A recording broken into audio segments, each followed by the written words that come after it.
Sparring is the best way to get better at boxing or any combat sport in general. It is also where you can execute new boxing combinations and try out techniques you learned, since it is the closest thing to a fight.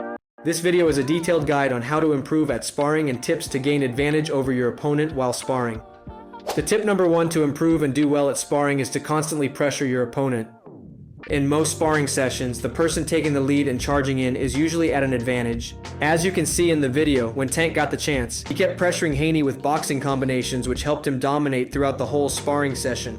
To constantly pressure your opponent, you need to work on improving your stamina by interval training and pushing past your limits so your body adapts to higher intensity.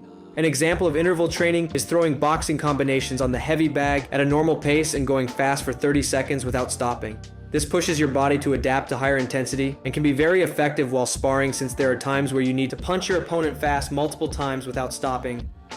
At last, the best way to improve stamina is to keep breaking your limits by running more miles or training on the heavy bag for longer rounds, so your body can adapt to sparring for a long time. The next tip to pressure your opponent is to have good footwork.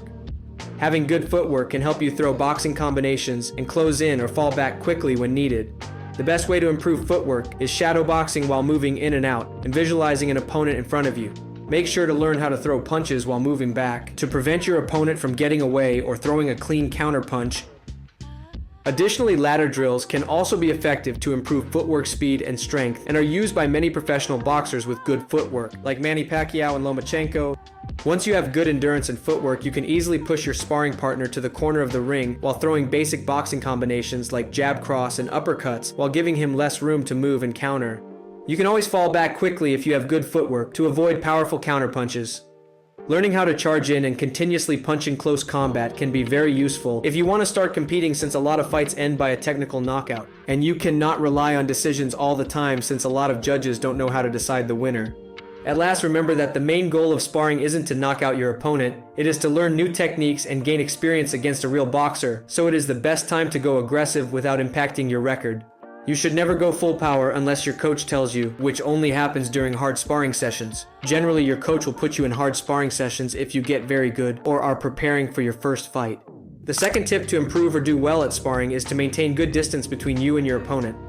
Generally, you don't want to be very close against an opponent who has fast hands and good power or is an inside style boxer. You also don't want to be close against an opponent who is significantly shorter than you, since short boxers have a good advantage in close range and are easier to defeat if you maintain good distance and prevent them from closing in. Generally, if you watch shorter boxers like Inoue, Tank, and Pacquiao, they are very good at close range, and Mike Tyson was almost unstoppable if he closed in. If you ever sparred a short and aggressive Mexican boxer, you probably know what I'm talking about. If they close in, they can put you to sleep in under 2 minutes. You also don't want to be far away from someone who is very tall, since they can outbox you if they maintain distance. To close in, you need to get better at slipping and rolling, which can be improved through training drills like slip bag and pool noodle drills. You can also improve your head movement with a slip line if you don't have access to a slip bag or can't make it to the boxing gym. You can tie your boxing wraps across a room and practice rolling and shadow boxing. Once you have good head movement and anticipation skills, it gets relatively easy to close in towards your opponent. Even Mike Tyson usually relied on his head movement to close in the distance and was often seen using the slip bag to improve his head movement. A good way to maintain distance is to use a lot of jabs to keep your opponent away, and you can close in using your footwork and basic 1-2 combination. The third tip is to get better at counterpunching.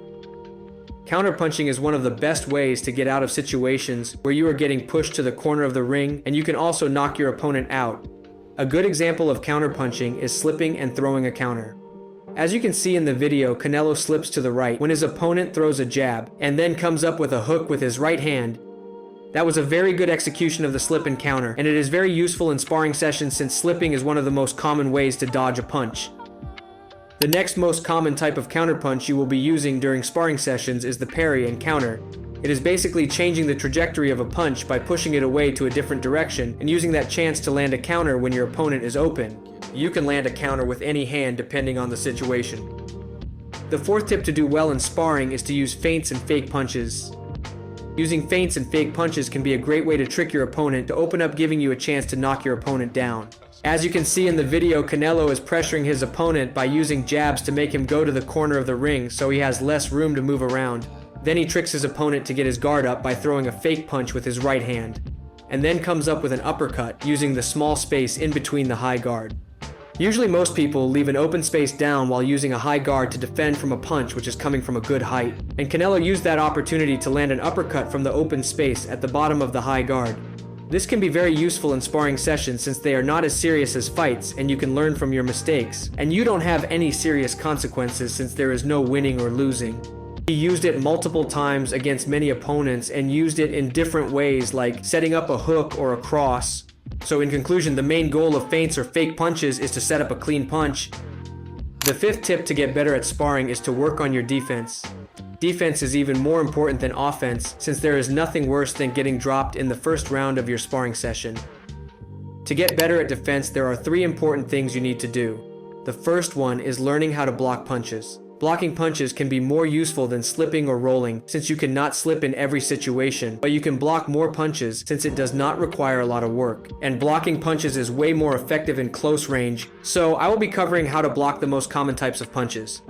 To block a hook, you need to place your hands next to your ear similar to how you pick up a phone call as shown in the video. To block a cross, you can generally parry it or stop it easily by placing your hands in front. You can also use a high guard if your opponent is going all out with jab and cross.